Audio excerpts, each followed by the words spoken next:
Assalamualaikum warahmatullahi wabarakatuh. Waalaikumsalam warahmatullahi wabarakatuh.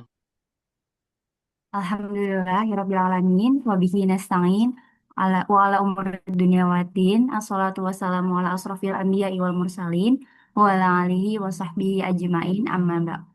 Pertama-tama, marilah kita panjatkan puja dan puji syukur kita atas segala limpahan rahmat, nikmat, dan karunia-Nya, terutama nikmat sehat walafiat, sehingga kita dapat berkumpul dalam acara kajian rutin keterangan jiwa yang mengusung tema Gen Z Tenang Bareng IPK. Acara ini diadakan oleh Inner Peace Lami dan Lembaga Dakwah Kampus Keluarga Rohani Islam Mahasiswa Universitas Al-Azhar Indonesia, LDK Karisma UI.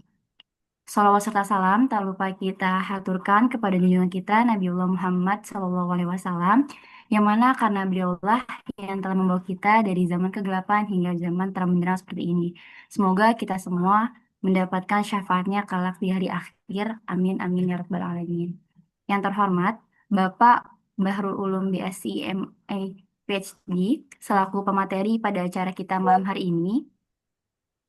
Yang terhormat Bapak Denny Hermawan STMKOM selaku pembina LDK Karisma UAI. Yang kami hormati Saudara Arim Juliansah selaku Ketua LDK Karisma UAI. Yang kami hormati Saudari Jasmine Farhan selaku Ketua Keputrian LDK Karisma UAI. Yang kami hormati Saudari Yasmin Mumtaz selaku Ketua Inerp Islami, serta segenap hadirin yang insya Allah berbahagia. Amin amin ya rabbal alamin. Baik, hadirin sekalian, adapun untuk acara yang pertama, mari sama-sama kita buka acara ini dengan membaca basmalah. Bismillah. Bismillahirrahmanirrahim. Acara selanjutnya, pembacaan ayat suci Al-Quran, surah Quran Surat Ali Imran ayat 200 sampai 205 oleh Ivan Pamungkas. Kepadanya kami persilakan.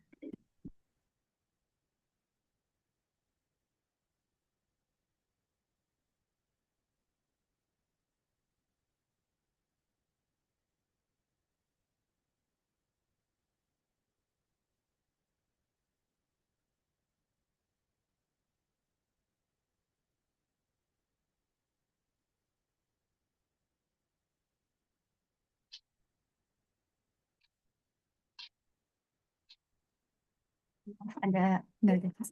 Untuk pembacaan ayat suci Al-Quran akan dibacakan oleh Nenden.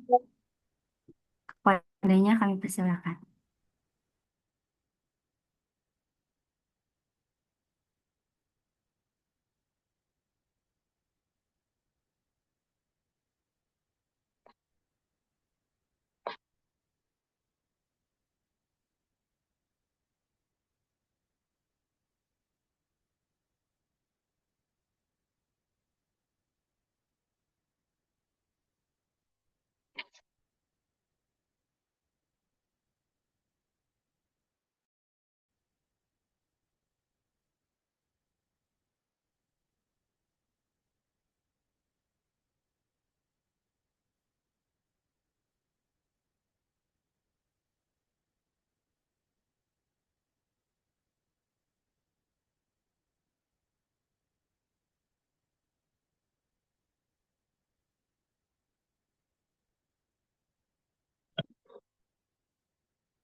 أعوذ بالله من الشيطان الرجيم Bismillahirrahmanirrahim.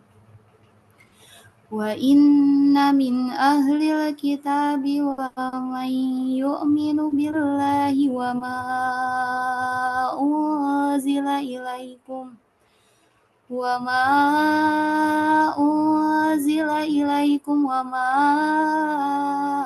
unzila ilaihim khashi'in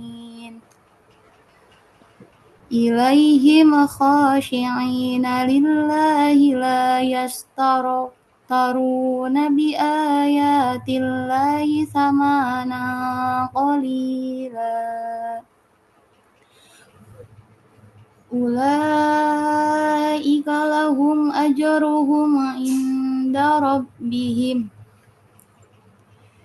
Innallaha sari'ul hisab.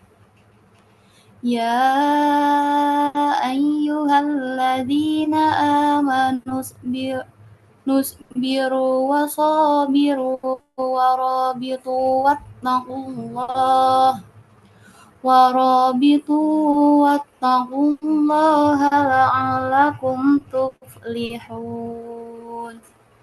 Shadaqallahul azim.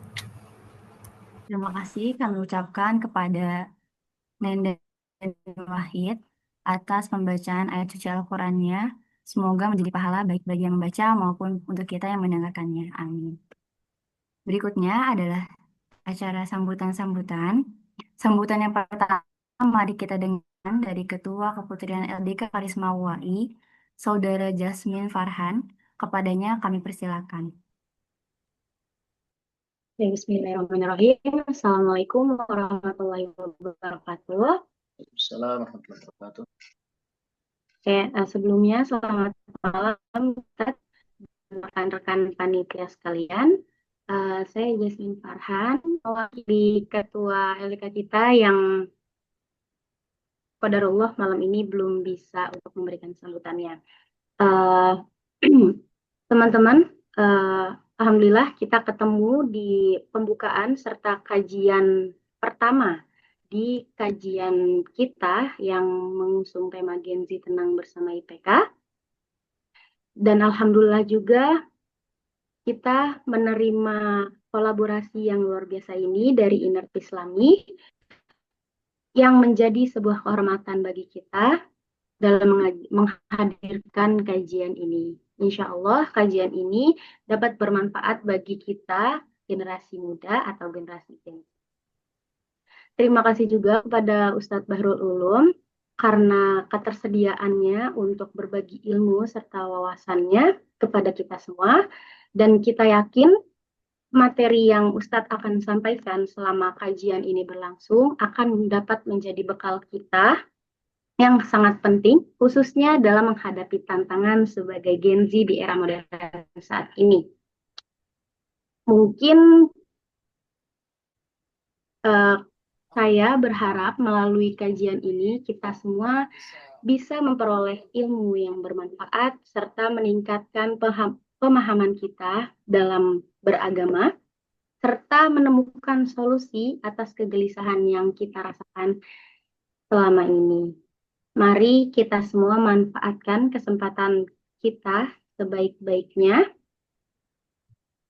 Dan terakhir, semoga acara ini, kajian ini bisa lancar dan berjalan, serta memberi dampak positif bagi kita semua. Kurang lebihnya, mohon maaf, semoga kita semua diberkahi oleh Allah Subhanahu wa Ta'ala. Assalamualaikum warahmatullahi wabarakatuh. Salam. Assalamualaikum warahmatullahi wabarakatuh. Terima kasih atas sambutannya, Kak Jasmine. Selanjutnya sambutan yang akan disampaikan oleh Saudari Yasmin Mumtaz selaku Ketua Inerp Islami. Kepadanya kami persilakan.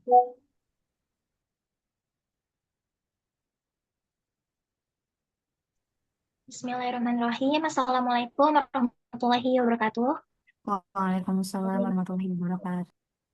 Sebelumnya saya ucapkan terima kasih kepada LDK Karisma UI yang sudah bersedia berkolaborasi dengan Inner Islami, serta saya mengucapkan terima kasih kepada Ustadz Bahrul Ulum yang sudah bersedia menjadi pembicara kita kali ini.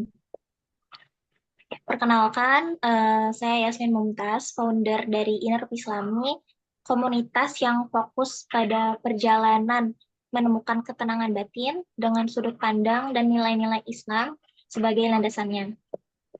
Alhamdulillah, hari ini rasanya spesial banget karena kita bisa berkumpul dalam acara Gen Z Tenang Bareng IPK. Dan lebih spesial lagi, hari ini kita akan sama-sama belajar dari salah satu sosok yang sangat saya hormati, yaitu dosen saya di kampus dulu, Ustadz Bahrul Ulum. Mungkin teman-teman di sini semua penasaran kenapa temanya Gen Z Tenang Bareng IPK. Seperti yang kita tahu, saat ini anak-anak Gen Z sedang mengalami tekanan yang terus-menerus karena informasi yang terus beredar, yang berkembang dengan sangat pesat, dan membuat pikiran kita yang mungkin jadi berlebih dan overthinking. Maka tema tenang ini menurut saya sangat penting untuk diangkat, karena Islam itu mengajarkan bahwa ketenangan itu bukan sesuatu yang jauh, dia bisa ditemukan dalam hati kita, kepada hati orang-orang yang sudah memahami nilai-nilai Islam. Melalui acara ini, saya harap Inner Islami dan Karisma bisa jadi bagian dari perjalanan teman-teman semua dalam menemukan makna inner peace yang hakiki. Semoga kajian ini bermanfaat dan membuka pintu-pintu ketenangan baru buat kita semua. Oke, sekian dari saya. Assalamualaikum warahmatullahi wabarakatuh. Assalamualaikum warahmatullahi wabarakatuh. Waalaikumsalam warahmatullahi wabarakatuh. Terima kasih Saudari Yasmin Mumtaz atas sambutannya. Selanjutnya kita masuki acara inti, yaitu pembukaan kajian oleh moderator dan pemaparan materi yang akan dijelaskan oleh pemateri kita pada acara malam hari ini, Bapak Bahrul Ulum BSc MA PhD. Untuk memandu jalannya sesi acara malam hari ini, hingga penutupan nanti, saya serahkan sepenuhnya kepada moderator kita, yaitu salah satu mahasiswi program studi Pendidikan Agama Islam angkatan 2023, Saudari Tanti Nurfadilah Nasution. Kepadanya kami persilakan. Baiklah, terima kasih sebelumnya Saudari Asel telah memberikan kesempatan pada malam hari ini. Baiklah, halo semuanya. Assalamualaikum warahmatullahi wabarakatuh. Waalaikumsalam warahmatullahi Waalaikumsalam warahmatullahi wabarakatuh. Baik, kayaknya boleh reaction dulu deh teman-teman. Masih semangat atau enggak? Tolong dong semuanya kasih reaction dulu. Biar pada tahu nih masih ada orangnya atau enggak. Atau cuman template tutupnya doang. Yuk boleh kasih reactionnya.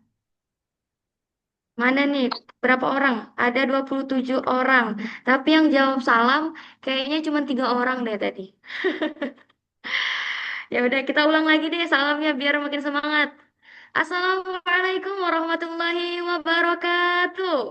Waalaikumsalam warahmatullahi warahmatullahi wabarakatuh. wabarakatuh.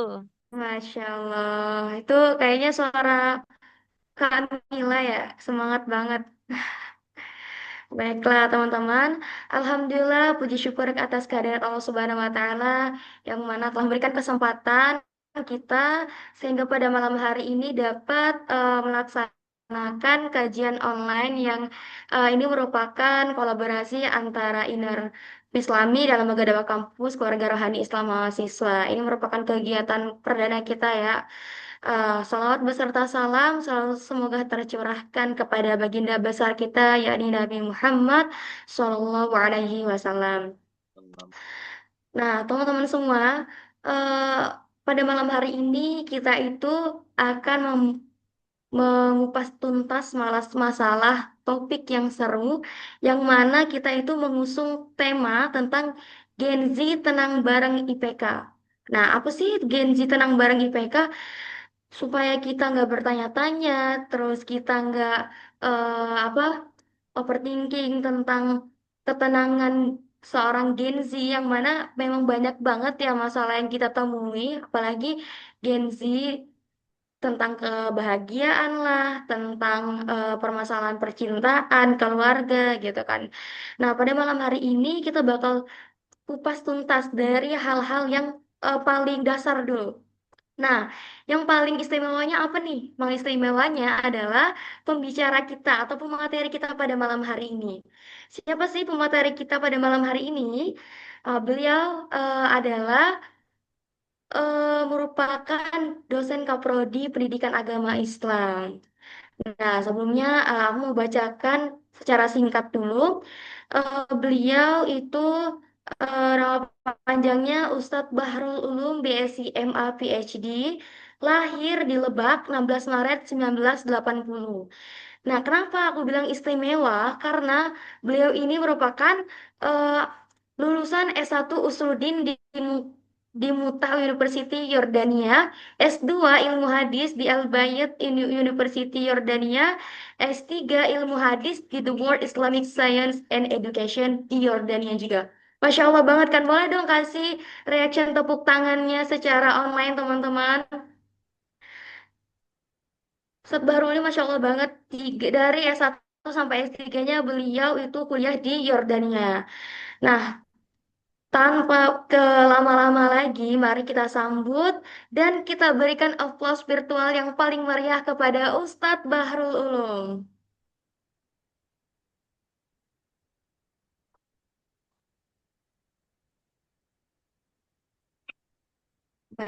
Baik, kepada Ustadz Bahrul Ulum, kami persilahkan. Bismillahirrahmanirrahim. Assalamualaikum warahmatullahi taala wabarakatuh. Waalaikumsalam warahmatullahi Waalaikumsalam warahmatullahi Alhamdulillahirabbil alamin. Nahmaduhu wa nasta'inuhu wa nastaghfiruh wa na'udzu billahi min syururi anfusina wa min sayyiati a'malina. Man yahdihillahu fala mudilla lahu wa may yudlilhu fala hadiyalah. Asyhadu an la ilaha illallah wahdahu la syarika lah wa asyhadu anna Muhammadan abduhu wa rasuluhu alladzi la nabiyya ba'dahu wa la rasulah.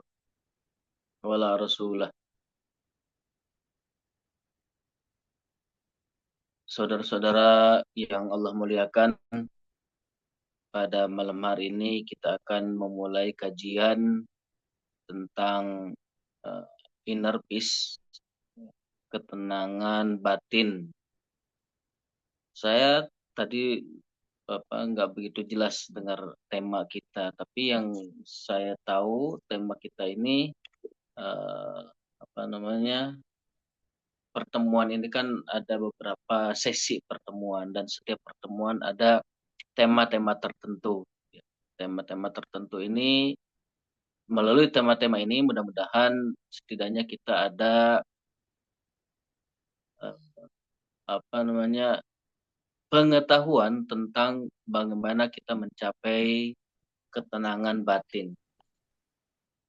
Sebelumnya marilah kita bersama-sama bersyukur terlebih dahulu kepada Allah Subhanahu wa taala atas limpahan karunia dan nikmatnya pada malam hari ini. Saudara-saudara diberikan taufik dan hidayah oleh Allah, diberikan kesehatan sehingga dapat mengikuti kajian Inner Peace ini, dan mudah-mudahan juga Allah terus memberikan kesehatan dan memberikan taufik dan inayahnya kepada kita agar kita dapat menyelesaikan kajian yang sudah diorganisir oleh panitia untuk kita selesaikan dalam beberapa pertemuan yang ke depan. Tentunya juga tidak lupa salawat serta salam kita mari kita curahkan kepada junjungan kita baginda besar Nabi Muhammad sallallahu alaihi wasallam, pada keluarganya, para sahabatnya, dan seluruh umatnya, termasuk kita yang ada di ruang Zoom ini. Mudah-mudahan kita diberikan syafaat nanti di hari akhir oleh Allah Subhanahu wa taala melalui Nabi Muhammad sallallahu alaihi wasallam. Saudara-saudara yang dirahmati Allah, saya tidak tahu suara saya ini bisa terdengar jelas atau tidak. Kalau tidak saya akan matikan videonya, mungkin agar lebih lancar lagi. Bagaimana, suara saya bisa didengar jelas atau putus-putus? Sangat jelas Ustaz. Sangat jelas. Oke. Oke, ada Latifah. Saya minta bantuan untuk Latifah, ininya di materinya bisa di-share, Latifah.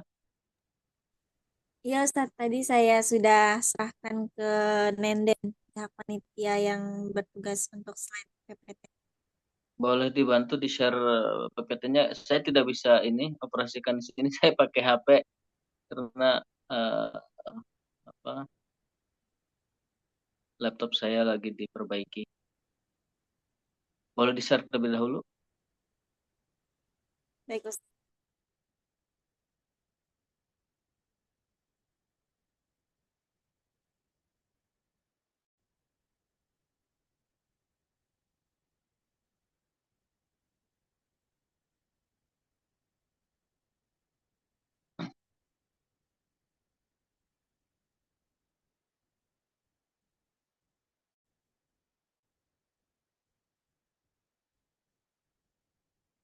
Baik, intinya batin ketenangan jiwa ini ada beberapa tinjauan perspektif. Kita dapat melihat perspektif mana yang akan kita ambil terkait dengan makna daripada ketenangan batin ini. Ada orang membahas dari perspektif psikologinya, ada orang membahas dari perspektif sosialnya, dan kita karena memang tadi sebagaimana disampaikan oleh ketua atau founder daripada Inner Peace, kita mencoba untuk menggali bagaimana kita mendapatkan kedamaian batin, ketenangan hati dari perspektif Islam. Dari perspektif Islam. Di dalam upaya kita untuk mencapai ketenangan hati ini, ketenangan batin, ketentraman jiwa, kita ada beberapa pertemuan yang mana pertama kali yang akan kita bahas adalah terkait dengan dasar daripada segala ketenangan itu sendiri. Dasar. Yaitu iman kepada Allah Subhanahu wa Ta'ala sebagai dasar ketenangan jiwa. Ini merupakan sangat dasar sekali. Boleh di next. Ini adalah tema kita pada malam hari ini, yaitu iman kepada Allah sebagai dasar daripada ketenangan jiwa. Terkait dengan ketenangan, kalau misalkan kita amati setiap orang, kita sendiri, pendapat orang lain dan pendapat kita sendiri di dalam rangka untuk mendapatkan ketenangan tersebut, ada macam-macam cara yang ditempuh. Ada macam-macam cara yang ditempuh untuk mendapatkan ketenangan. Yang paling sering kita dengar untuk mendapatkan ketenangan itu adalah healing biasanya. Itu yang paling sering kita dengar. Setiap kita kalau ada permasalahan, kita akan mengatakan, ayo kita healing terlebih dahulu. Healing itu bisa bentuknya jalan-jalan, makan, misalkan kemana. Ya, artinya kita refreshing. Itu yang paling umum kita dengar. Ya, itu yang paling umum kita dengar biasanya. Tapi ada berbagai macam cara untuk mencapai pada ketenangan itu. Cara sebagian orang untuk mendapatkan ketenangan dengan jabatan, kedudukan. Hidupnya mungkin dia tidak akan tenang kecuali kalau sudah punya jabatan dan kedudukan. Itu sebagian orang seperti itu ada. Ya. Dia merasa akan tenang kalau dia punya jabatan dan kedudukan.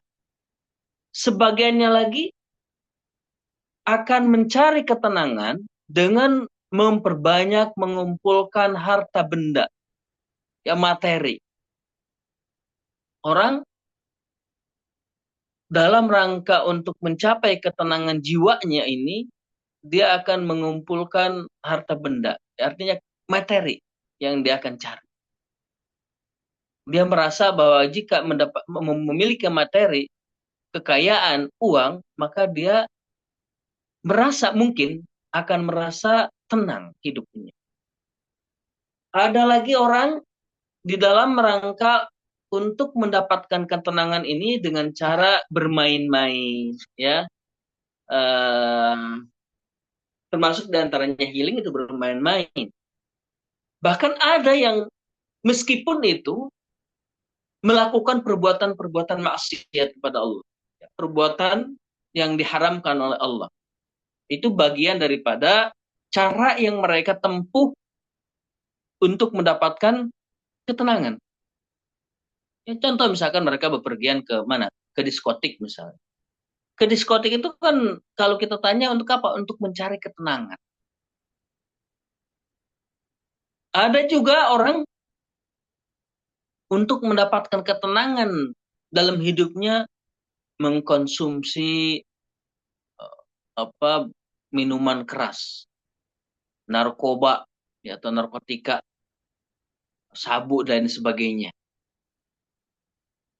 Bahkan yang kecil pun, ya, di antara saudara-saudara mungkin yang laki-laki untuk mendapatkan ketenangan dengan cara merokok.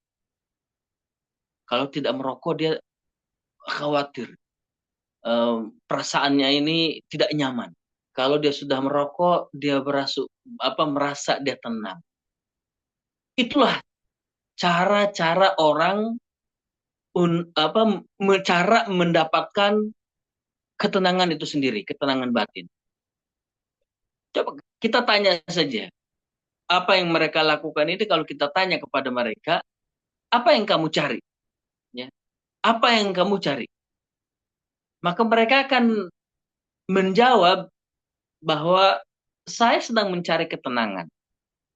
Saya mencari kebahagiaan. Saya mencari ketentraman, kelezatan, mencari kelapangan dada. Saya ingin menghilangkan rasa khawatir, rasa stres, dan lain sebagainya, rasa sedih. Tapi dari sekian banyak cara-cara yang ditempuh oleh sebagian orang di dalam mencapai ketenangan ini, apakah cara-cara tersebut merupakan ketenangan yang hakiki atau bukan? Kalau kita sebagai seorang muslim, kita meyakini adanya Tuhan. Kalau kita sudah meyakini adanya Tuhan, adanya Allah, maka kita mengetahui bahwa ketenangan itu tidak akan didapatkan, bahwa ketenangan itu berada pada tangan Allah, berada pada kuasa Allah. Tidak bakal kita dapatkan kecuali dengan ridhonya Allah. Itu harusnya adalah seorang muslim. Seorang muslim akan seperti itu. Dia di dalam mencari ketenangan, dia harusnya kembali mengetahui bahwa kita diciptakan, kita ini makhluk, ada khalik. Kalau kita ingin mencari sesuatu, maka harus kembali kepada khaliknya. Seperti saudara-saudara ketika membeli kendaraan, membeli alat elektronik. Untuk mengoperasikannya, yang lebih mengetahui itu kan orang yang membuatnya. Maka mereka akan membuat panduan-panduannya untuk mengoperasikan. Maka kita harus kembali kepada panduan itu, ya, karena kita tidak bertemu langsung dengan pembuatnya. Maka kita sebagai seorang muslim pun sama, kita harus kembali kepada penciptanya, kepada Allah Subhanahu wa Ta'ala. Kita meyakini bahwa Allah lah yang memiliki kuasa untuk menjadikan seseorang itu bahagia, seseorang itu tenang, seseorang itu tentram, senang, dan lain sebagainya. Ya. Maka dari situ sebagian orang mencari ketenangan itu dengan cara yang salah. Cara yang salah. Next. Oke. Maka Allah Subhanahu wa taala berfirman, "A'udzubillahi minasyaitonir rajim. Bismillahirrahmanirrahim. Faman ittaba'a hudaya fala yudhillu wa la yashqa." Dalam surat Thaha ayat 123 ini, kata Allah Subhanahu wa taala, barang siapa yang mengikuti petunjukku. Allah barang siapa, faman ittaba'a. Faman barang siapa ittaba'a yang mengikuti hudaya, ya, petunjukku, maka dia tidak akan sesat dan tidak akan celaka. Ya, walau yudhillu wa la yashqa, dia tidak akan sesat dan tidak akan celaka. Maksud celaka di sini la yashqa, tidak akan celaka di sini adalah memang diartikan di sini celaka artinya susah, tidak akan gundah. Di sini dinafikan kalau misalkan kita mengikuti petunjuk Allah, hidayah Allah, kita tidak akan celaka atau kita tidak akan merasa gundah, tidak akan merasa khawatir. Tidak akan merasa itu adalah menafikan perasaan yang ada dalam diri kita. Kalau menafikan berarti ada kebalikannya, yaitu itsbat as-sa'adah. Kebalikan daripada nafi yaitu itsbat. Ya. Negatif ada positifnya. Positifnya apa? Berarti Allah menetapkan adanya ketentraman, adanya kebahagiaan. Oleh karena itu, as-sa'adah ini, ketentraman, ketenangan, kebahagiaan, itu adanya di tangan Allah Subhanahu wa taala. Kita tidak akan mendapatkannya kecuali dengan apa? Dengan ketaatan kita kepada Allah Subhanahu wa taala. Apapun bagaimanapun caranya kita mencari ya ketenangan ini, sa'adah ini dengan cara bukan dengan taat kepada Allah, beriman kepada Allah, maka kita tidak akan mendapatkan kebahagiaan yang hakiki. Kita tidak akan mendapatkan kebahagiaan yang hakiki. Orang yang pergi ke tempat diskotik, paling bahagianya hanya sesaat itu saja. Orang yang mengkonsumsi narkoba, ya kebahagiaannya mungkin dia merasa tenang pada saat itu saja. Setelah itu apa? Setelah itu tidak bahagia lagi, tidak tenang lagi, ya, tidak tentram lagi. Berbeda dengan kita, seorang muslim yang mencari kebahagiaannya itu dengan kembali kepada Allah Subhanahu wa taala, maka dia akan merasakan bahwa kebahagiaan yang dirasakan itu adalah kebahagiaan hakiki. Ya, apalagi kebahagiaan hakiki ini nanti berlanjut sampai ke akhirat. Kita sebagai seorang muslim percaya adanya akhirat. Ya. Kenapa? Tadi itu adalah kebahagiaan di tangan Allah, karena Allah itu adalah zat yang memudahkan segala yang sulit. Zat yang melapangkan dada yang sumpah, dada yang sempit. Zat yang memberi petolong kepada kita. Zat yang memberikan petunjuk dan hidayah. Yang memberi dan mencegah. Dan Allah jugalah yang membuat kita ketawa. Allah jugalah yang membuat kita apa? Yang membuat kita tertawa dan menangis. Allah Subhanahu wa taala dalam ayat masih dalam surat At-Taha mengatakan, a'udzubillahi minasyaitonir rajim, Taha ma anzalna 'alaikal Qur'ana litashqa. Ya. Bahwa Allah Subhanahu wa taala menurunkan Al-Qur'an ini bukan untuk membuat kita susah. Bukan untuk membuat kita susah. Bukan untuk membuat kita celaka. Walakin litas'ad, melainkan agar kita ini bahagia. Oleh karena itu kita harus kembali kepada panduan yang sudah dibuat oleh penciptanya. Tadi ketika kita akan mengoperasikan barang elektronik misalnya, biasanya ada buku panduannya. maka kita harus kembali untuk dapat mengoperasikannya. Begitu juga manusia. Begitu juga manusia. Ya. Allah Subhanahu wa taala berfirman wa annahu huwa adhaka wa abka. Bahwa Allah Subhanahu wa taala yang membuat kita ketawa dan juga Allah juga yang membuat kita apa? Menangis, ya. Jadi Al-Qur'an ini adalah merupakan petunjuk ya menuju kebahagiaan dunia dan akhirat. Lanjut.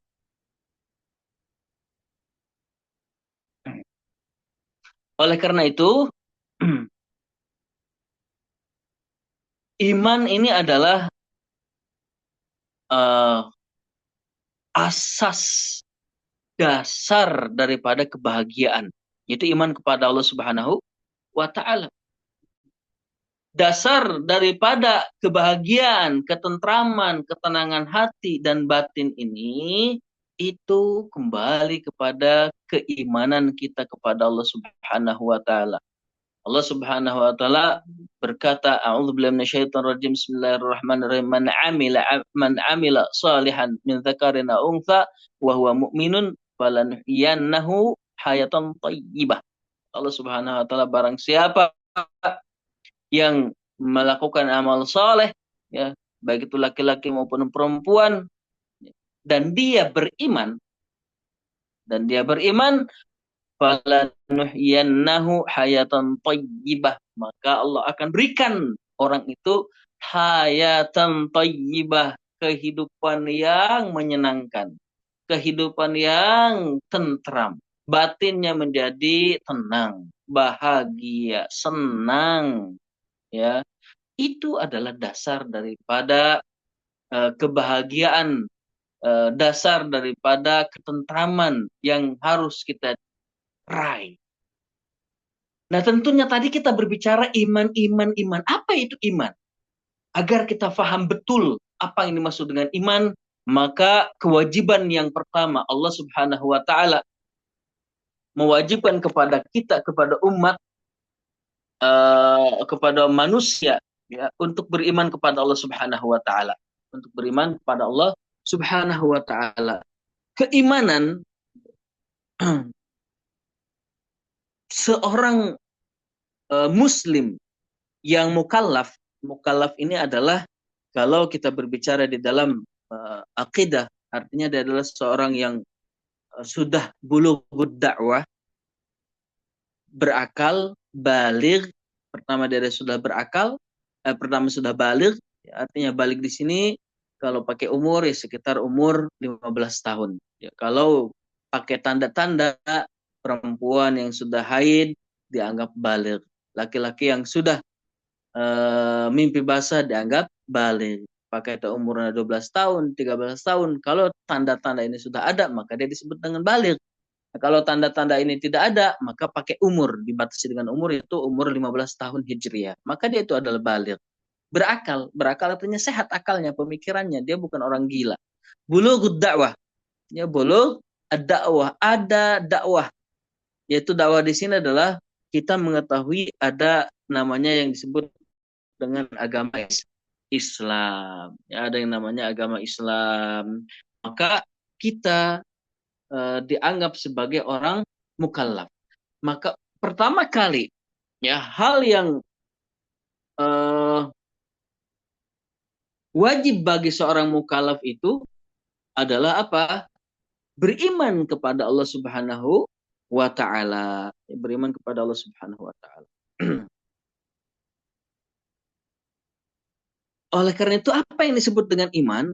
Allah Subhanahu wa ta'ala berfirman dalam surat Muhammad, A'udzubillahi minasyaitonir rajim. Bismillahirrahmanirrahim. Fa'lam annahu la ilaha illallah.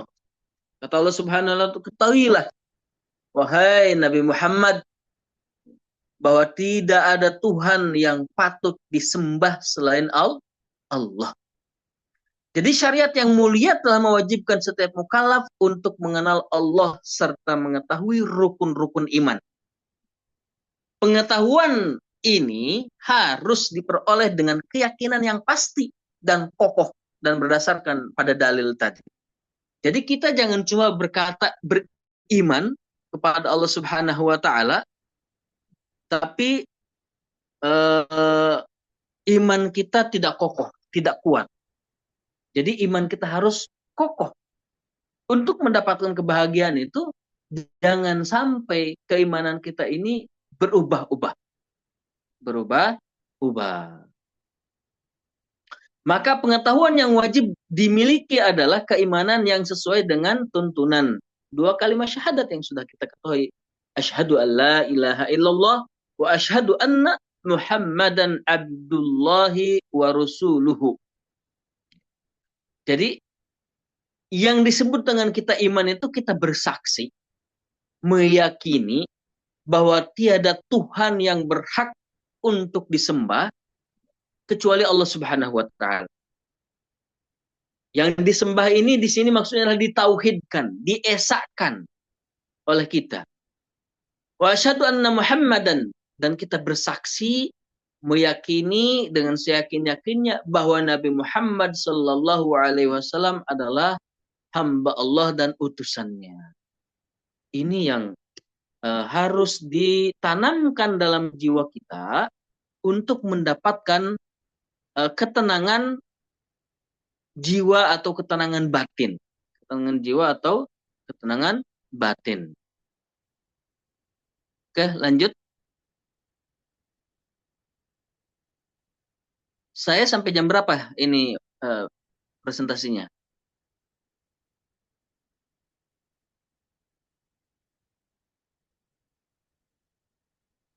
Moderator? Ya Ustadz, maaf Pak. Ya. Ininya nyampe jam 9.30 sih Ustadz. Sampai 9.30. Oke, kita masih Iya. ada waktu. Oke, keimanan harus yakin, ya, harus kokoh, harus kuat. Ya. Artinya kita itu ketika beriman kepada Allah Subhanahu wa taala bukan keimanan yang hanya prasangka. Bukan keimanan yang hanya keyakinan yang tidak pasti. Bukan keyakinan yang tidak pasti.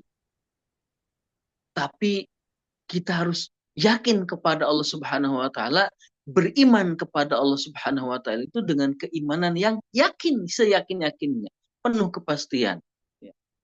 Makna daripada syahadat tadi, ya, yaitu membenarkan keberadaan Allah, bahwa Allah itu adalah wujud, bahwa zat Allah itu ada, dengan menetapkan segala sifat kesempurnaan bagi Allah. Menetapkan segala sifat kesempurnaan bagi Allah. Dan menafikan segala sifat yang mustahil dan kekurangan bagi Allah Subhanahu wa taala. Kita harus menafikannya. Apa sifat kesempurnaan? Sifat kesempurnaan bahwa Allah itu adalah Maha Kuasa, Maha Pencipta, itu sifat kesempurnaan, ya. Maha mendengar, Maha mengetahui. Sifat yang kurang bagi Allah, misalkan kita menyebutkan Allah tidak adil, Allah misalkan tidak mendengar dan lain sebagainya, ya. Dan Allah Subhanahu wa taala ketika melakukan perbuatan itu adalah sesuai dengan kehendaknya dan kekuasaannya. Tidak ada yang yang mewajibkannya untuk melakukannya. Ya, untuk mewajibkan Allah harus begini, harus begitu. Kita mengharuskan kepada Allah. Allah itu harus begini, harus begitu. Tidak, ya. Allah itu bertindak sesuai dengan kehendaknya. Dan kita juga beriman kepada Nabi Muhammad sallallahu alaihi wasallam dengan penuh penerimaan dan ketaatan dan membenarkan segala sesuatu yang dibawa oleh Rasulullah sallallahu alaihi wasallam, yang disampaikan oleh Rasulullah sallallahu alaihi wasallam. Keimanan ini tidak akan bisa diterima kecuali dengan derajat keyakinan. Mencapai derajat keyakinan 100%. Kalau kita bilang paling maksimal 100%, berarti 100%. Ya. Oleh karena itu, seorang muslim itu, seorang mukallaf itu harus memahami dalil keimanan ini secara umum. Kita bagaimana cara meyakini bahwa Allah itu ada, bahwa ada pencipta, maka harus ada buktinya, harus ada dalilnya. Jadi dengan dalil itu kita dapat meyakini dengan seyakin-yakinnya bahwa Allah itu ada. Ya, kalau kita tidak memiliki dalil, berarti kita ikut-ikutan namanya. Maka orang yang ikut-ikutan ini tidak sah ya keimanannya. Berarti dia tidak memiliki keimanan yang kokoh, yang kuat. Tidak memiliki keimanan yang kuat. Kita sebagai muslim tidak cukup hanya mengaku muslim saja, ya. Kalau keimanan kita hanya didasarkan kepada keraguan. Contoh keraguan kita meyakini bahwa dalam keyakinan kita misalkan, oh mungkin saja agama Kristen itu benar, ya. Mungkin saja agama Yahudi itu benar. Itu sudah meragukan terhadap agamanya sendiri. Karena jelas Allah Subhanahu wa taala mengatakan bahwa agama yang diridhoi oleh Allah itu hanya agama Islam. Berarti selain daripada agama Islam tidak diridhoi oleh Allah Subhanahu wa taala. Kalau dalam hati kita meyakini bahwa agama selain daripada agama Islam itu mungkin saja benar, maka jelas dia sudah meragukan agamanya sendiri. Ya, padahal Allah Subhanahu wa taala sudah mengatakan bahwa agama yang diridhoi oleh Allah Subhanahu wa taala, inna dina 'indallahi al-Islam. Agama yang dianggap menurut Allah itu adalah Islam, ya. Tidak boleh kita beriman kepada Allah dengan keraguan atau dugaan saja, ya. Kalau seperti itu maka Islam kita atau keimanan kita tidak sah, ya, tidak sah. Allah Subhanahu wa taala, inna dhanna la yughni minal haqqi syai'a. Sesungguhnya dugaan itu tidak sedikit pun berguna menyangkut perolehan kebenaran. Jadi ketika dalam mencari kebenaran itu tidak berguna, ya. Tapi kita tidak perlu harus mengetahui secara detail terkait dengan mencari pendalilan terkait dengan keimanan kita kepada Allah Subhanahu wa taala. Tidak harus secara detail, ya. Cukup dengan secara global saja, ya. Secara global saja. Apalagi kalau orang awam, ya. Orang awam, para ulama mengatakan orang awam, orang-orang yang bodoh itu meskipun dia taklid mengikut orang lain keimanannya kepada Allah itu sah saja, tapi dia berdosa. Apalagi kita sebagai orang yang terpelajar harus benar-benar meyakini keberadaan Allah Subhanahu wa taala itu atas dalil, atas dasar dalil. Ya. Allah Subhanahu wa taala tadi mengatakan fa'lam annahu la ilaha illallah. Jadi, perkara yang paling pertama sekali yang wajib diimani oleh setiap mukallaf itu adalah beriman atas keberadaan Allah Subhanahu wa taala. Artinya Allah itu ada. Allah itu Maha Esa. Allah itu tidak memilih sekutu. Dialah pencipta segala sesuatu. Allah Maha Suci, memiliki sifat-sifat yang purna. Allah memiliki sifat-sifat yang sempurna.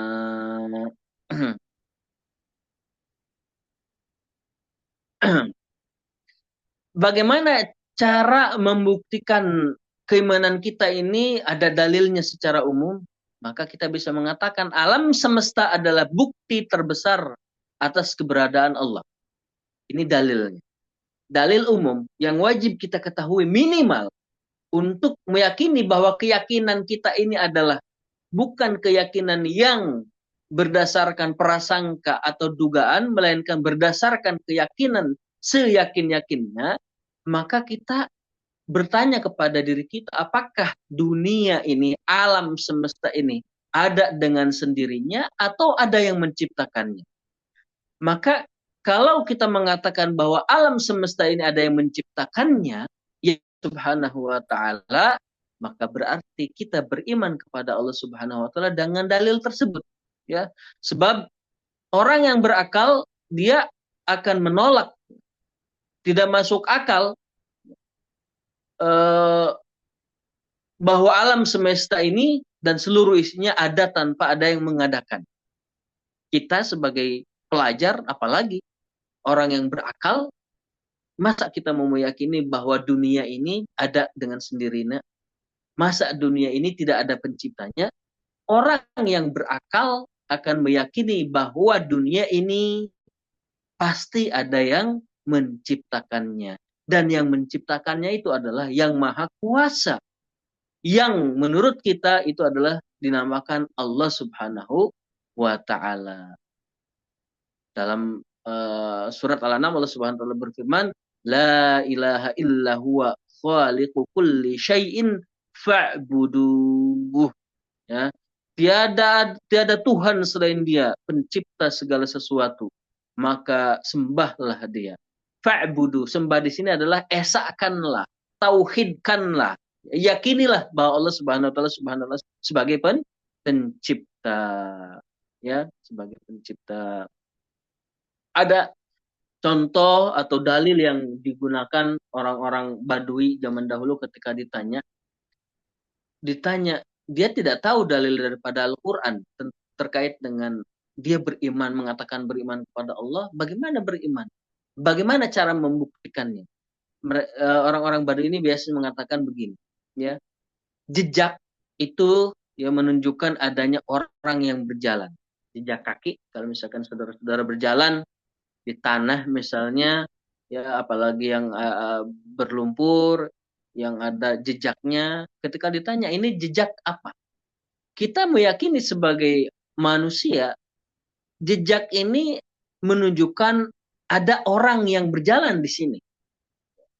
Itu kalau jejak manusia. Kalau jejak misalkan telapak hewan, ayam misalnya, maka kita meyakini berarti ada ada hewan ayam lewat ke sini. Tidak mungkin ada jejak kalau tidak ada yang lewat di situ. Tidak mungkin ada telapak kaki kita, jejak telapak kaki kalau tidak ada orang yang lewat situ.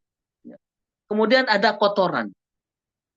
Kotoran ini juga tidak mungkin ada kotoran begitu ada dengan sendirinya. Kita akan meyakini bahwa kotoran itu pasti ada hewan atau manusia yang membuang kotoran di situ. Ya. Nggak mungkin ada kotoran dengan sendirinya di situ. Pasti ada yang membuangnya di situ. Artinya buang kotoran di tempat tersebut. Ya. Maka langit dengan gugusan bintangnya juga, bumi dengan gunung-gunungnya, dan lautan dengan ombaknya, tidakkah semua itu menunjukkan keberadaan zat yang maha mendengar dan maha melihat?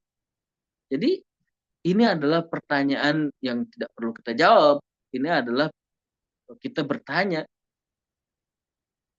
jejak kaki saja itu menunjukkan ada orang. Begitu juga kotoran itu menunjukkan ada hewan yang buang kotoran di situ, atau manusia yang berbuang kotoran di situ.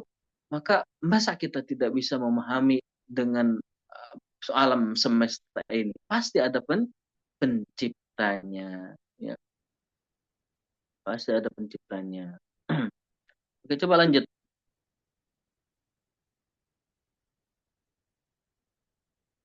Oke. Di dalam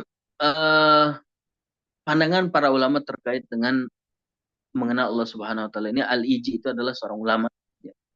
Dalil ijmali ini cukup untuk mengenal Allah. Artinya kita tadi dalil ijmali namanya yang sudah kita kemukakan.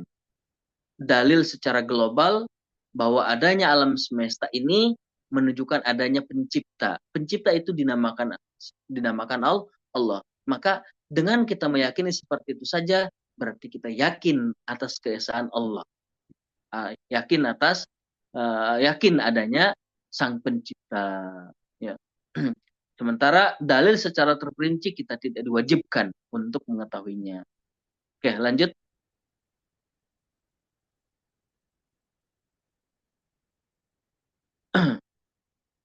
Maka ini tadi terkait dengan mengenal Allah. Itu kewajiban pertama yang harus kita yakini sebagai orang mukallaf, ya, muslim. Kita sebagai ini bukan hanya untuk orang yang non-muslim, kita sebagai muslim juga, karena kita sudah mukallaf, balik, dan muslim, Ini harus kita pertama kali yang harus kita yakini, keberadaan dan keesaan Allah Subhanahu wa taala. Fa'lam annahu la ilaha illallah. Ya. Jadi keimanan kita kepada Allah harus berdasarkan dalil ini, bukan hanya sekedar ikut-ikutan. Bukan hanya sekedar ikut-ikutan. Oke, next. Nah, saudara-saudara, iman ini, iman kepada Allah itu adanya di hati. Adanya di hati. Lantas bagaimana dengan bahwa al-iman itu tasdiq nutq bil lisan atau tasdiq bil qalbi wa nutq bil lisan wal amal bil jawarih. Ini adalah kesempurnaan iman. Kesempurnaan iman. Iman pada dasarnya di mana hati kita meyakini ada zat yang menciptakan langit dan bumi. Ada zat yang menciptakan manusia. Ada zat yang memberikan rezeki. Maka itu adalah keyakinan, iman. Sudah ada keimanannya dalam hatinya. Yang mana zat ini adalah dinamakan Allah Subhanahu wa taala. Lantas bagaimana jika dia bukan seorang muslim? Ya anutku, maka mengucapkan syahadat asyhadu alla ilaha illallah, dikatakan bahwa itu bukan makna iman yang sebenarnya, melainkan mengucapkan asyhadu alla ilaha illallah serta melakukan perbuatan-perbuatan yang diperintahkan oleh Allah seperti berpuasa, sholat dan lain sebagainya. Ini disebut dengan kesempurnaan iman. Ya, kesempurnaan iman. Iman pada dasarnya yang ada di hati saja. Ya, iman itu pada dasarnya di hati saja. Kalau misalkan kita analogikan dengan hitung-hitungan, contoh, iman itu adalah angka 1. Berarti ada angka 1 sudah. Angka 1 ini itu adalah iman yang hakiki, yang sebenarnya. Kemudian angka 2 itu bertambah menjadi 2 kalau kita mengucapkan asyhadu alla ilaha illallah, syahadat. Kemudian bertambah lagi menjadi angka 3, ya, naik nilainya menjadi 3 kalau kita melakukan amalan-amalan ibadah. Ya, amal ibadah yang Allah perintahkan. Maka dari itu kita sering mendengar istilah iman itu bertambah dan berkurang. Iman itu bertambah dan berkurang. Maksudnya bertambah dan berkurang ini adalah di dalam amal jawarih. Yang tadi 3, nilai iman kita sudah sampai kepada 3. Kalau misalkan kita terus-menerus melakukan setiap perintah yang Allah berikan kepada kita dan menjauhi setiap larangannya, maka iman kita akan terus bertambah menjadi 4, menjadi 5, dan seterusnya. Tapi kemudian setiap orang itu kan berbeda-beda. Ada yang hari ini puasa, ya, ada yang hari ini sholat misalnya, besoknya tidak. Maka seiring dengan perbuatan yang kita lakukan ini di dalam menyembah Allah Subhanahu wa taala, maka ketika kita rajin terus melakukan semua perintahnya dan menjauhi semua larangannya, iman kita akan bertambah. Dan ketika kita tidak melakukannya, iman kita berkurang. Ya, iman kita berkurang. Berkurang, inilah yang berkurangnya itu pekerjaan-pekerjaan yang diperintahkan Allah. Kalau sampai kurang daripada 1, berarti kita bukan seorang muslim. Ya. Artinya kita sudah tidak lagi meyakini Allah Subhanahu wa taala kalau misalkan nilai keimanannya ini di bawah 1, setengah misalnya, bahkan 0. Ya, bahkan 0. Ya. Jadi asas atau dasar keimanan itu adalah tasdik, membenarkan dalam hati, sementara kesempurnaannya itu adalah disertai dengan ucapan syahadat dan amal perbuatan. Ya, amal perbuatan. Next.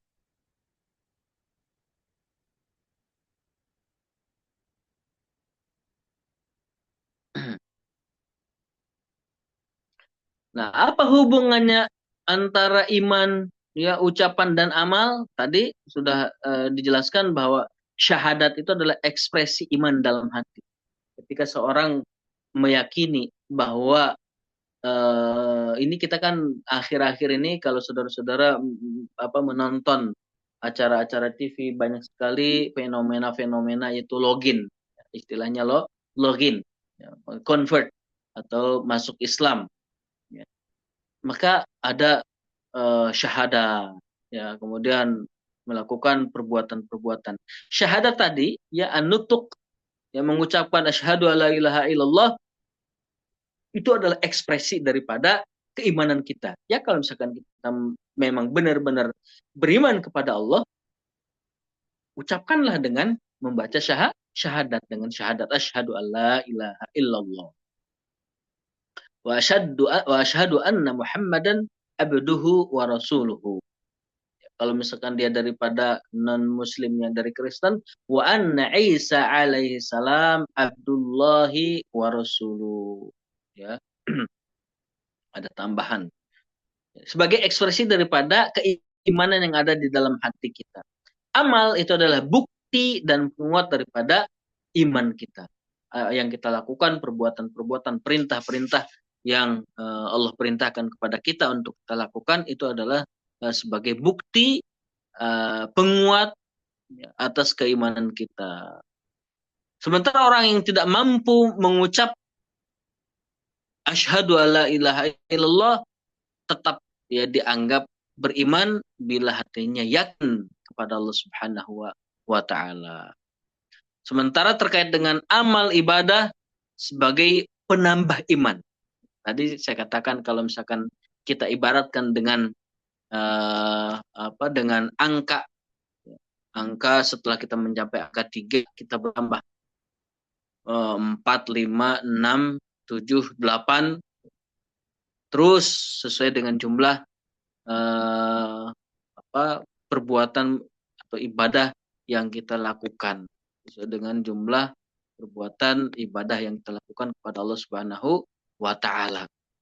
Ini adalah hubungan antara ucapan, perbuatan, ya, dan pembenaran dalam hati. Oleh karena itu maka disebutkan Allah Subhanahu wa taala mengatakan wa idza tuliyat alaihim ayatuhu zadatuhum imana wa ala rabbihim yatawakkalun. Dan jika dibacakan ayat-ayatnya kepada mereka bertambah kuat imannya. Bertambah kuat imannya. Artinya keimanannya semakin menguat dan semakin bertambah. Semakin menguat dan semakin bertambah.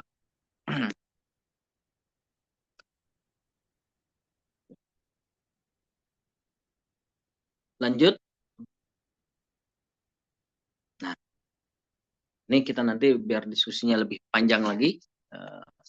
Ini terkait dengan penutup kita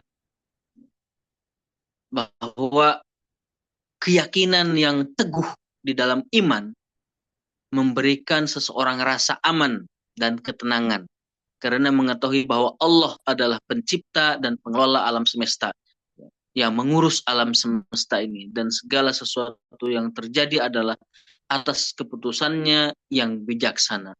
Allah Subhanahu wa taala berfirman, a'udzubillahi minasyaitonir rajim, bismillahirrahmanirrahim, ala bidzikrillahi tatma'innul qulub.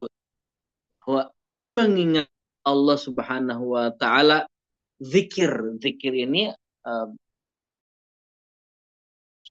mengatakan zikir itu misalkan la ilaha illallah atau misalkan subhanallah, tidak.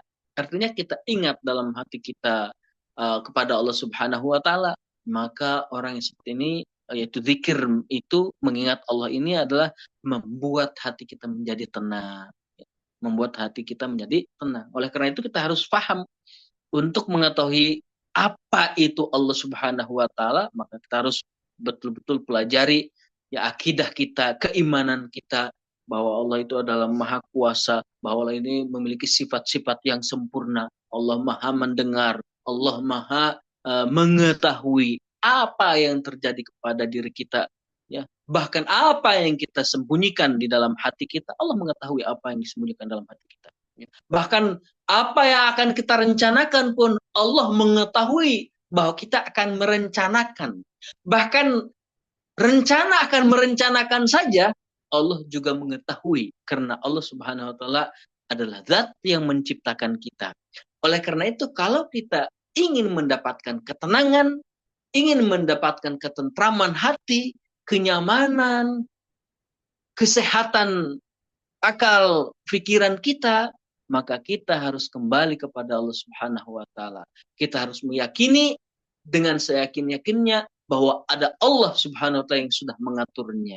Kita akan bahas terkait dengan kodok qadarnya, bahwa apa yang terjadi pada kita pada hari ini merupakan keputusan daripada Allah, merupakan qada dan qadarnya Allah Subhanahu wa ta'ala. Nanti bagaimana kita memahami qada dan qadarnya ini agar keimanan kita semakin kuat kepada Allah, kemudian kita merasa setelah apa yang terjadi ini menyadarinya bahwa itu merupakan ketentuan daripada Allah Subhanahu wa taala.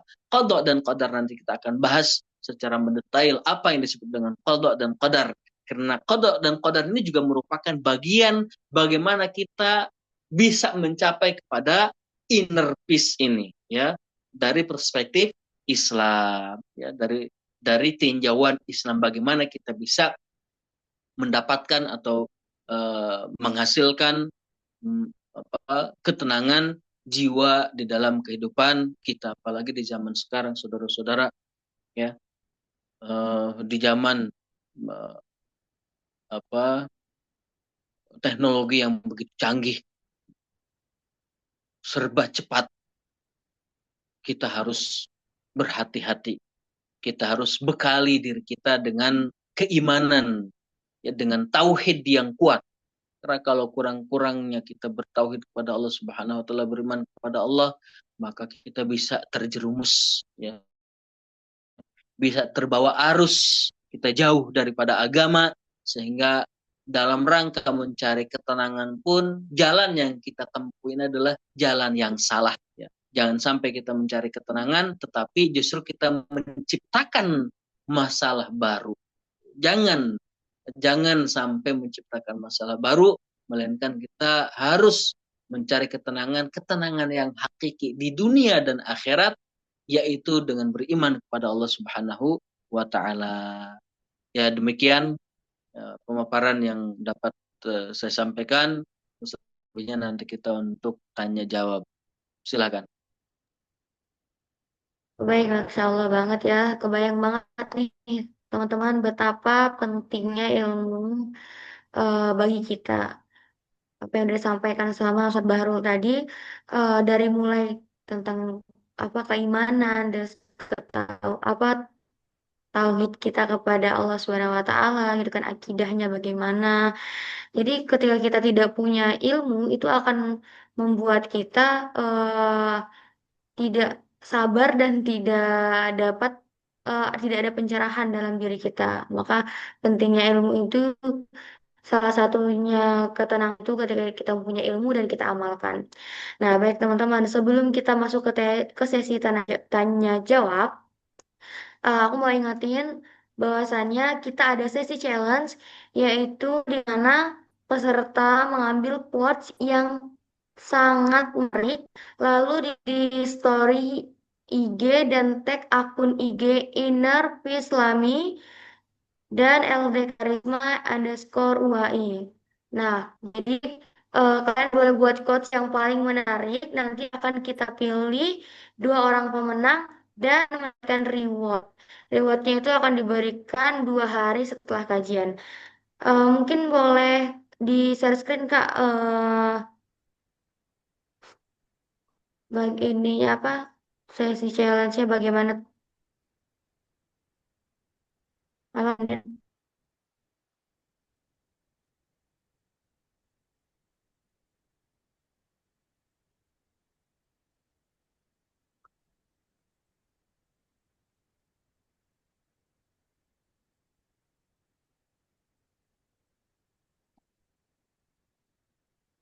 Nah, ini ya teman-teman.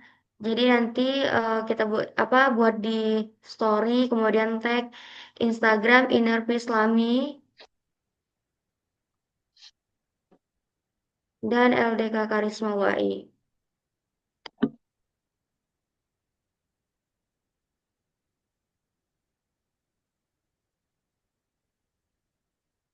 Oke, mungkin cukup ya. Nah, selanjutnya kita memasuki sesi tanya jawab.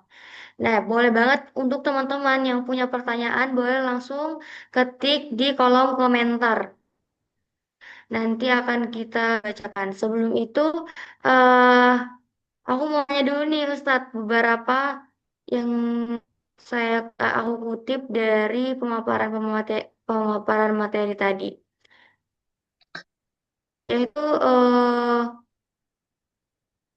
ini sebenarnya banget terjadi dalam kehidupan sehari-hari di mana ketika kita sepakat bahwasannya iman itu merupakan dasar ketenangan. Nah, akan tetapi eh, kita tuh sering banget salah gitu nggak konkret dengan apa yang bisa kita lakukan ketika yang kita lakukan sehari-harinya, Ustadz. Kita tahu bahwasannya iman itu udah tertanam dalam hati kita dan kita percaya bahwasannya Allah itu ada dan kita telah melaksanakan apa yang telah Allah perintahkan dan kita melakukan dan menjalankan larangannya. Akan tapi sering banget rasa kecewa, iri atau dengki gitu kan. Itu tuh muncul dan membuat emosi negatif yang merusak ketenangan jiwa kita. Nah, cara untuk memperkuat lagi keimanan kita gitu, Ustadz. Gimana tuh, Ustadz? Baik. Nah, pertanyaannya cukup bagus, ya, bagus sekali. Tadi kita mengaku semuanya beriman kepada Allah.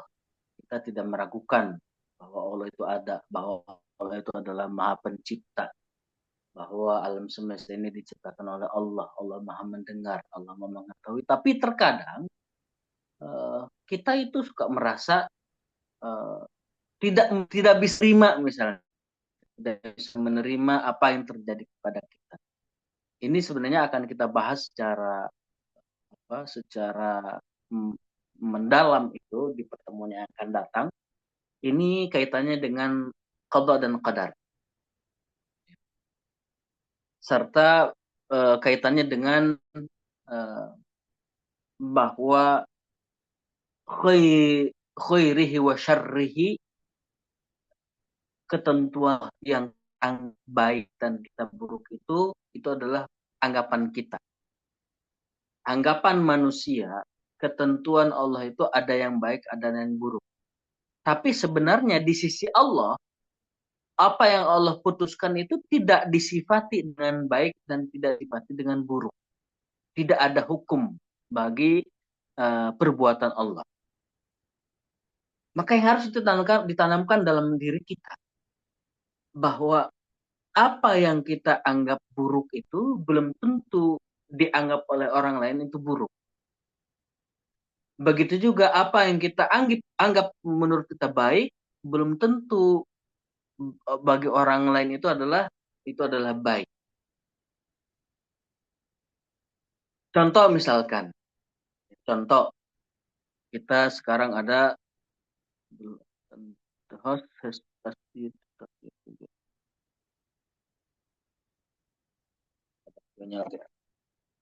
Oke.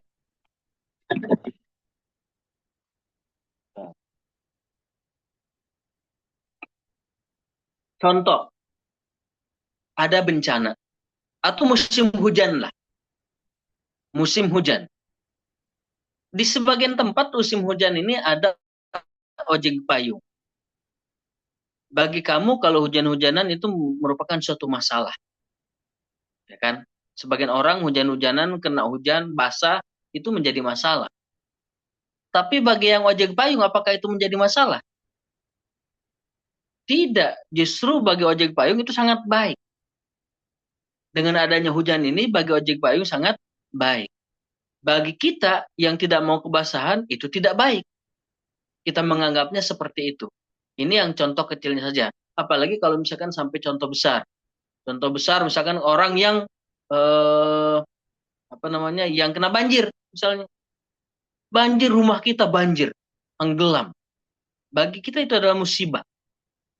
Tapi orang misalkan yang berbisnis di dalam membersihkan alat-alat perumahan, kasur dan lain sebagainya, mobil yang tenggelam dibersihkan. Itu justru apa? Rezeki bagi mereka. Oleh karena itu, baik dan buruk itu adalah semuanya persepsi manusia. Dari sisi Allah Subhanahu wa taala tidak ada yang disebut dengan bahwa itu ada baik itu atau itu adalah buruk. Itu yang pertama yang harus kita paham. Yang kedua, bahwa nanti kita akan memahami apa itu takdir Allah Subhanahu wa taala. Kalau orang sudah benar-benar merasapi bahwa itu merupakan takdir, maka perasaan-perasaan seperti tadi itu tidak akan ada dalam hati kita. Kenapa? Karena kita menyerahkan diri kita kepada Allah Subhanahu wa taala sepenuhnya. Kalau kita sudah benar-benar paham dengan takdir, kita tidak akan ngedumel. Kita tidak akan marah-marah kepada Allah Subhanahu wa taala. Kita tidak akan mensifati Allah dengan sifat-sifat yang tidak baik, ya. Yaitu sifat-sifat yang nakis, ya, bagi Allah Subhanahu wa taala. Tidak sempurna seperti Allah misalkan kita bilang tidak adil, Allah begini dan begitu. Af'alullahi la takhlu 'anil hikmah. Perbuatan Allah yang Allah lakukan itu tidak lepas daripada hikmah. Apakah hikmah itu kita ketahui atau tidak? Tidak jelas. Jelas Allah menciptakan perbuatan kita. Penciptaan itu tidak harus berbentuk sesuatu yang nyata, misalkan hewan, manusia, bukan. Kita menggerakkan tubuh itu artinya Allah menciptakan takdir kepada kita, takdir kita untuk menggerakkan tangan. Maka takdir Allah ini, takdir yang Allah berikan kepada kita ini adalah kalau kita pahami dengan benar, insya Allah semua kesedihan itu akan hilang. Kenapa? Karena pada akhirnya kita akan kembali kepada Allah. Oh, ini sudah merupakan takdir Allah. Takdir Allah. Allah Subhanahu wa taala juga memberikan dengan takdirnya ini yang ditentukan kepada kita. Terkadang takdir yang Allah berikan kepada kita ini adalah untuk menyelamatkan kita. Terkadang takdir yang diberikan oleh Allah kepada kita agar kita Allah berniat untuk mengangkat derajat kita. Atau Allah ingin menjauhkan kita daripada bencana dengan cara menghilangkan sesuatu yang kita sukai misalnya dan lain sebagainya. Itu adalah cara untuk menguatkan keimanan kita kepada Allah Subhanahu wa taala dengan cara memahami makna daripada takdir nanti yang akan kita bahas secara detail, dengan memahami bahwa perbuatan Allah itu tidak ada yang baik, tidak ada yang buruk, tidak disifati dengan baik dengan buruk, bahwa perbuatan Allah yang dilakukan kepada kita ini Allah ada hikmah di sebalik itu. Apakah hikmahnya itu kita ketahui atau tidak? Ya, misalnya terkait dengan Allah akan mengangkat derajat kita, Allah ingin menghindarkan kita daripada bencana dan lain sebagainya. Jadi selalu cari alasan agar kita bisa berhusnudzon kepada Allah Subhanahu wa taala. Mungkin itu yang bisa saya sampaikan jawaban terkait dengan pertanyaan tadi. Baik, Masya Allah Ustadz. Terima kasih banyak. Mungkin boleh kita kasih A+ yang paling meriah untuk materi kita pada malam hari ini, Ustadz Bahrul Ulum, BSI. Mungkin ada pertanyaan lagi dari teman-teman?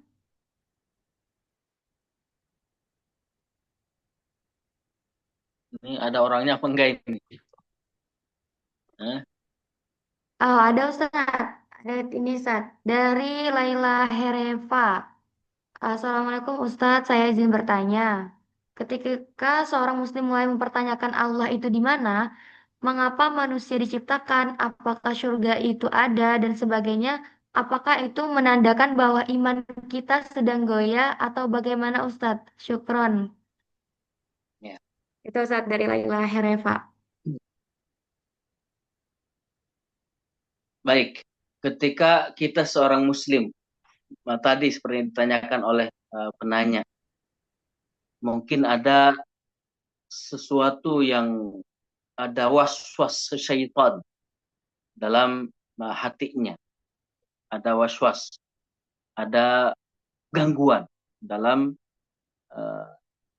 dalam hatinya. Pertama terkait dengan ada pertanyaan-pertanyaan dalam dirinya. Kalau itu hanya sebuah pertanyaan, kalau itu hanya sebuah pertanyaan yang ingin dia cari jawaban, bukan sebuah keyakinan, maka tidak jadi masalah. Pertanyaan-pertanyaan itu hadir untuk kita jawab. Hadir untuk kita jawab. Tapi kalau misalkan itu sudah menjadi sebuah keyakinan, contoh misalkan apakah ini surga dan tidak, dan dia meyakini misalkan tidak ada, maka itu sudah masalah besar. Banyak orang sekarang yang terjerumus ke sana. Pertanyaan-pertanyaan seperti tadi, apakah Allah ini misalkan atau di mana Allah misalkan, itu kan pertanyaan. Kemudian apakah surga dan neraka itu ada atau tidak ada? Bagaimana dengan hari akhirat? Ini kita harus kembali kepada pemahaman ahli sunnah wal jamaah. Pemahaman ahli sunnah wal jamaah. Di dalam memahami akidah, keyakinan kita ini, kita tidak boleh memahami berdasarkan pemahaman kita. Melainkan kita harus memahami berdasarkan pemahaman para salafus saleh, para ulama-ulama terdahulu. Sahabat, para tabi'in. Yang pertama, sebenarnya ketika kita mengatakan di mana Allah itu, harus kita yakini bahwa pertanyaan salah. Kita menekan di mana itu sudah salah. Kenapa salah? Karena pada dasarnya di mana itu kan menanyakan tempat atau kedudukan. Di mana itu dia bertanya terkait dengan tempat atau kedudukan. Sementara tempat, kalau kita bertanya terkait dengan tempat itu baru setelah Allah Subhanahu wa taala menciptakan langit dan setelah Allah menciptakan ruang dan waktu. Ya. Setelah Allah menciptakan ruang dan waktu. Sebelum Allah menciptakan ruang dan waktu, maka pertanyaan itu tidak ada. Tidak ada. Di mana itu tidak ada. Kenapa? Karena tidak ada waktunya. Karena tidak ada tempatnya. Oleh karena itu, kita tidak boleh bertanya di mana Allah, itu tidak. Pertanyaannya salah. Kenapa? Karena Allah itu adalah pencipta ruang dan waktu. Dan Allah tidak membutuhkan ruang dan waktu. Karena Allah Subhanahu wa taala tidak membutuhkan tempat, tidak membutuhkan ruang dan waktu, maka tidak sah pertanyaannya. Ya, pertanyaan tidak sah. Jadi contoh kan saudara-saudara sudah tahu bahwa saya ini misalkan tidak belajar di Indonesia ketika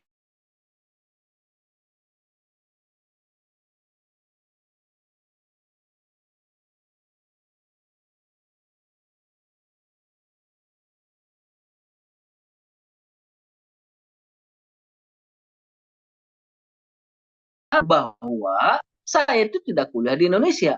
Maka Anda menanyakan saya di mana S1-nya di Indonesia, tidak benar pertanyaannya. Bukan salah, tapi tidak benar. Begitu juga ketika kita bertanya kepada Allah, menanyakan terkait dengan di mana Allah, maka pertanyaan itu pada dasarnya salah. Bagaimana kalau sudah terjadi pertanyaan itu? Tadi, kan Allahu wa lam yakun syai'un ghairuhu.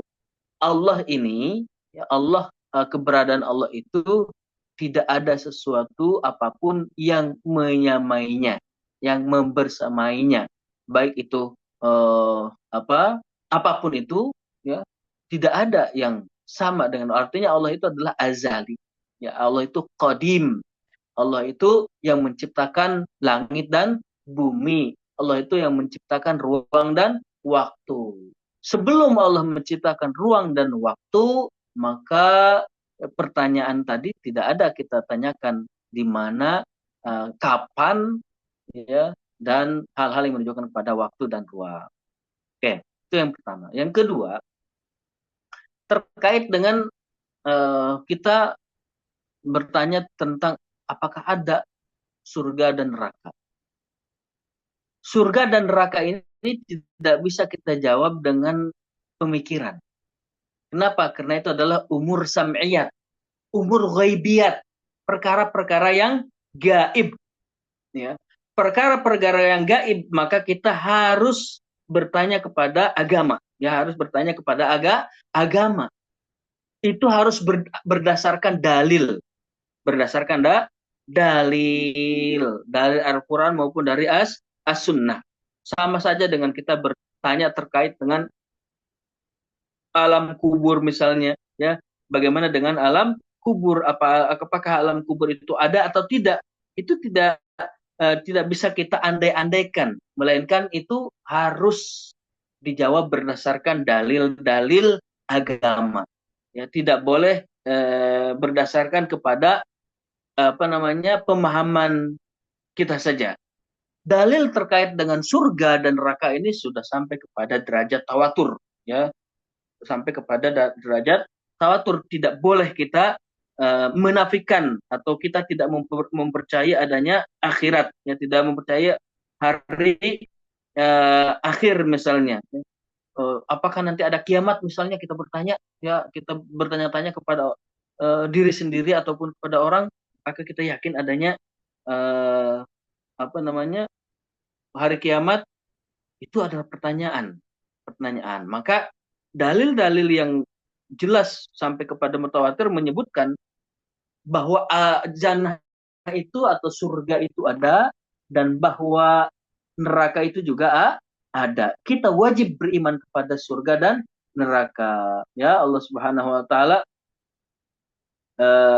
mengatakan, ya, wa qulna ya Adam uskun anta wa zaujukal jannata. Ya, walaupun para ulama berbeda pendapat terkait dengan jannah, tapi jannah itu ada, ya. Jannah itu ada, ya. Bahkan dalam satu hadis disebutkan Rasulullah SAW bersabda, wa ayyumal ladzi nafsu Muhammadin biyadihi law ra'aitu ma ra'aitu la dhahaktum qalilan wa la bakaitum katsiran. Qalu ya Rasulullah ma ra'aita? Qala ra'aitul jannata wan nar. Kata Rasulullah SAW, kalau kalian melihat apa yang aku lihat, maka kamu akan banyak ketawa dan banyak menangis. Kemudian para sahabat bertanya, apa yang kau lihat wahai Rasulullah? Ra'aitul jannata wan nar. Aku melihat surga dan aku juga melihat neraka. Ya. Ada dalil lain, misalkan hadis Rasulullah SAW, inna hadakum idza mata uridu alaihi maq'aduhu bil ghadati wal ashi in kana min ahli jannah fa min ahli jannah wa in kana min ahli nar fa min ahli nar. Yuqalu hadza maq'aduka hatta yab'atsaka Allah azza wa jalla ilahi yaumil qiyamah. Jadi ini hadis sahih riwayat Bukhari dan Muslim. Jadi ketika seseorang itu meninggal, maka Allah Subhanahu wa taala memperlihatkan surga dan neraka kepadanya, ya, kepada orang tersebut, tempatnya di surga dan di neraka. Kalau misalkan orang itu ahli surga, maka tempatnya akan diperlihatkan di surga, dan kalau dia itu adalah ahli neraka, maka dia akan diperlihatkan tempatnya di neraka. Naudzubillah, mudah-mudahan kita semua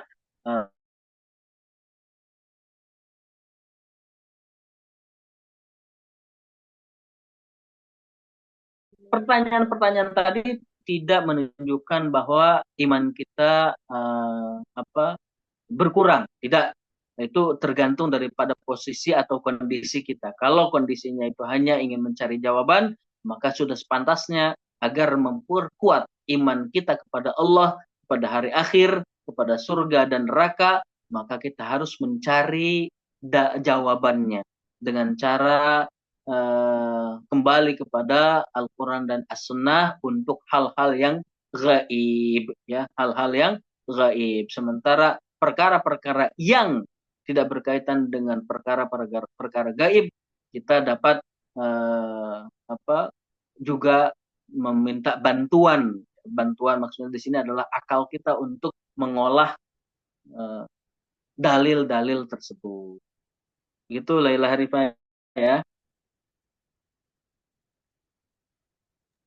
Baik, syukran Ustadz atas jawabannya. Oke, baik. Mungkin pertanyaan terakhir merupakan penutupan Ustadz akhir Penutup. dari kajian kita pada malam hari ini.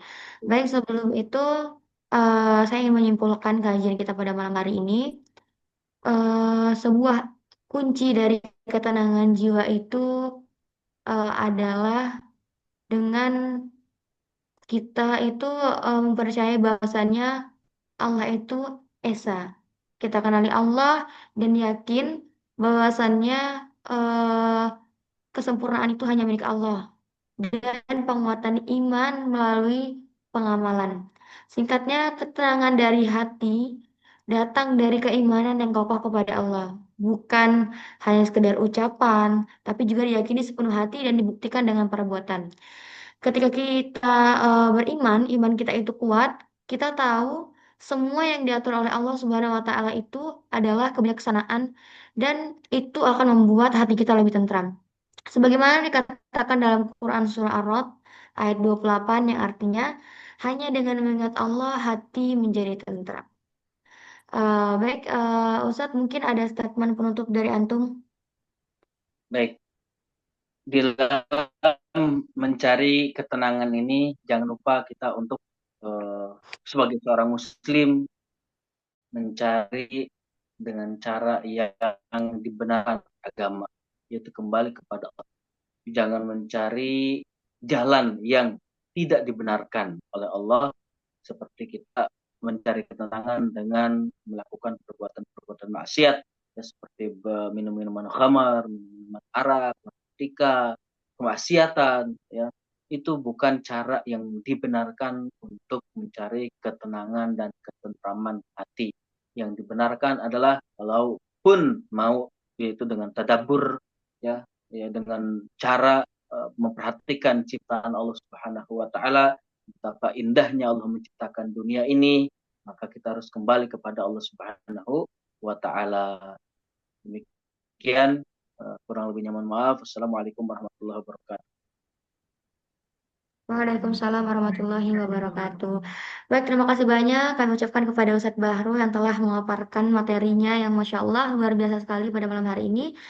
Statement itu tadi merupakan penutupan juga kajian kita pada malam hari ini. Tapi sebelum itu kita mungkin sesi dokumentasi dulu ya teman-teman. Minta tolong kepada teman-teman dokumentasi atau kominfo untuk menghandle.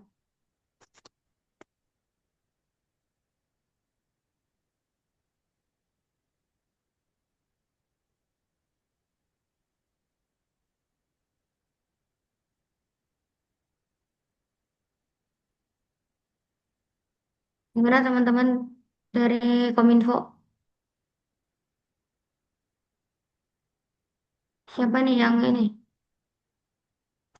Boleh on cam ya. Yang lain minta tolong yang belum on cam boleh on cam dulu. Ya on cam dulu ya semuanya.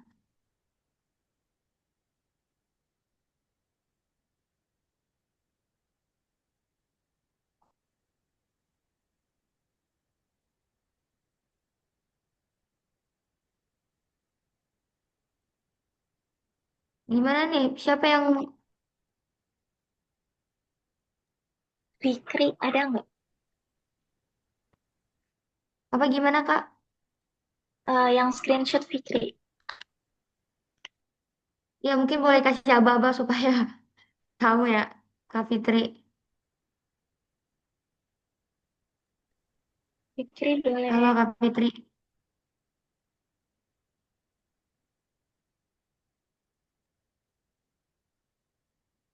Cek, cek. Gimana Oke, Kak? Oke. oke, aku hitung ya. 3, 2, 1. Oke, sebentar. Sekali lagi. 3, 2, 1. Oke, sudah dikembalikan ke moderator. Baik. Oke, jangan lupa ya teman-teman challenge-nya. Silakan upload story di Instagram dan jangan lupa tag Instagram Inar Islami dan Elteka Karisma. Itu tadi saya selaku moderator. Mohon maaf apabila ada kata saya mohon maaf. Kepada Allah saya mohon maaf ampun. Wabillahi taufiq wal hidayah. Wassalamualaikum warahmatullahi wabarakatuh. Waalaikumsalam warahmatullahi wabarakatuh. Baik, terima kasih. Saya izin keluar Zoom ya. Baik, terima kasih Ustaz. Terima kasih Ustadz. Jazakallah khair. Ustaz. Ya.